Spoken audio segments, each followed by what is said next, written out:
जी हाँ, नमस्कार दोस्तों, स्वागत करते हैं आप सभी को आपका यूट्यूब चैनल अंदाज भोजपुरी। जी बता दूं कि भोजपुरी गायक रमेश रसोमे जी का एक बहुत ही हाई लेवल का गाना अभी-अभी रिलीज़ हुआ है। जी हाँ दोस्तों, जो कि गाने के बोल है हैप्पी न्यू ईयर जानू जी। कौन-कौन से भाई सुने आप लोग कमेंट में कमेंट कर दीजिएगा। अगर अगर आप लोग गाने को अभी तक नहीं सुने तो जाकर सुन लीजिए।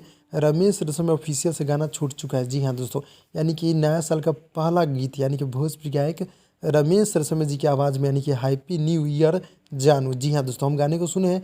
गाना बहुत ही हाई लेवल का, जो कि आज ही सुबह 6:15 पे गाना रिलीज़ हुआ है, जो कि गीत को लिखे हैं मुनीलाल परदुमन जी और म्यूजिक है बड़े भैया इनके वर्मा जी का। जी हाँ दोस्तों, काफ़ी गजब के म्यूजिक देते हैं इनके वर्मा जी। और रमेश रसोमे जी के खुद के चैनल यानी कि रमेश रसोमे ऑफिशियल यानी कि उनके ही चैनल से गाने को आज सुबह में रिलीज़ किया गया है। जी हाँ दोस्तों, गाना बहुत ही मज़ेदार, बहुत ही हाई लेवल का है, यानी कि एक से बढ़कर एक गाना भी रिकॉर्डिंग हुआ है। बहुत ही जल्द आप सबके बीच देखने और सुनने को मिलने वाला है। जी हाँ दोस्तों, तो भाई लोग यही छोटा सा अपडेट था। अच्छा लगा तो लाइक कीजिएगा, चैनल को सब्सक्राइब कर नोटिफिकेशन बेल आइकन आप लोग ऑल पे कर दीजिएगा। जी हाँ दोस्तों, तो भाई लोग मिलते हैं अगले वीडियो में, तब तक के लिए धन्यवाद।